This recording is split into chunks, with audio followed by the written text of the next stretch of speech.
Hey everyone, James Rath here. I'm here with a special guest. Hi, I'm Andrea. This is Andrea Lausell. She does awesome videos. Lausell. I'm here with Andrea Lausell, and we are doing something a little interesting. So she does videos about Spina Bifida. So my channel is my name, Andrea Lausell. I do videos talking about my disability, which is Spina Bifida, but I also talk about disability rights and feminist topics. So for today's video, we decided it'd be interesting to compare vision with, would you say stability, mobility? Yeah, with mobility. Yeah, explain how balance works for your situation, and then I can just refresh on my audience about what it's like for mine.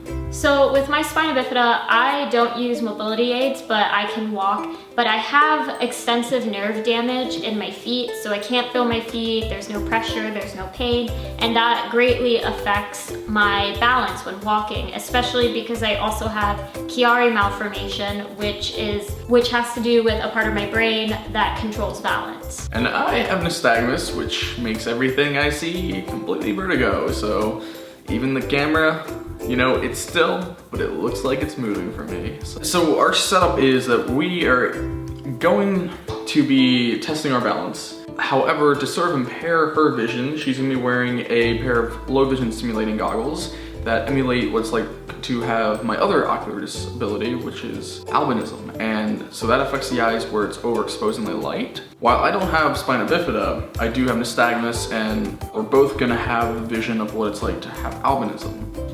While we have these bright lights sort of affecting the little obstacle we've set up. And then with my disability, I have to look down a lot when I walk. That keeps my balance. So then with the goggles, that's definitely gonna probably do something to it. So because we didn't really quite find a balance beam in time for this video, we just improvised, and just also for safety, you know? Yeah. It's good to be safe. But we decided to set up a mock balance beam across this this room and see how much we can stay in the yellow lines. Make it harder. Both James and I, when we walk, we look down or have more of a spatial awareness looking down, but we're not allowed to for this. Typically, to prevent me from looking down, I use a cane, and that's to basically feel what's in front of me while having some vision looking up. Like, you can already see like my knees are coming together because that's how they compensate when I don't have balance. Okay. Oh, I don't like it. I have to walk like a balance beam though? Yeah. Well, try to keep balance. You don't want to touch the yellow. I don't even know where I'm at. Ooh. And you would have fallen off there. You would have fallen there. And back. Oh, I have to go all the way back? I used to do physical therapy where they would have me close my eyes to get my brain to retrust my feet. Okay. And so that was, I feel like that helped a little bit, but no, I wanted to look down. Like my instincts were, I need to look down to make sure I'm going the right way. Having the lights on me, I could definitely see what you were talking about, where it just feels like so much flooding of light that I felt I didn't know where a lot of things were. But we also did the rule where I couldn't look down when I walked. So that was really tempting because I wanted to make my brain feel comfortable and safe by looking down. And so going forward, it was really difficult. I think I got outside the lines a bit. Obviously, my advantage is I have feeling in my feet, but the disadvantage is everything is moving. Like literally those lights right over here, I can actually, they're not staying still for me.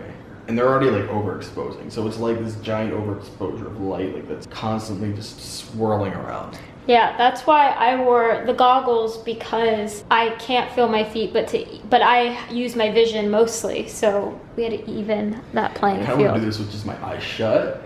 But to make it fair, I'm gonna, because I have a little bit of vision, even though I think it's more hindering this kind of experience, I'm gonna do it this way.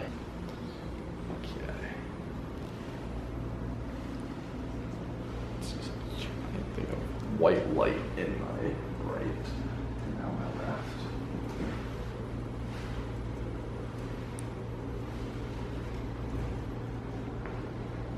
Did that do it?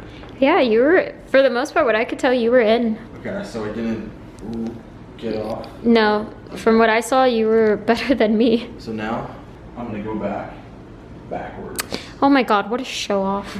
I mean, I've been training myself to be as balanced as possible since I was born. You know, I was diagnosed with this ocular disorder before most people are, actually. Most people, it takes months when they're an infant, or even like getting to like a year or two after birth for them to find it. My brother already had it, so my parents started noticing some eye movement, and they went right to the specialist, and in 2 weeks of my birth, I was diagnosed. Best ignore vision and have it not distract me, and focus more on body movement. And so when I'm actually sort of in tune with my body and knowing which direction I'm kind of shaking or where my footing is, that's where I kind of plan my balance in. All right, thank you guys so much for watching this video, and be sure you check out Andrea's channel and her awesome content, and check out the video we did over there where we kind of talked about what it's like to sort of navigate the city that we live in, which is Los Angeles, as a person with a disability, and kind of from our different perspectives. So be sure to check that out. And what would you want to ask the audience in the comments today? What do you do for balance? If you do have mobility where you can walk, do you use mobility aids like James, or are you like me where you have to compensate with other parts of your body? What do you do? Cool, and leave this video a like if you like it, and subscribe and all that stuff, and I'll see you guys next time with a brand new video. Bye!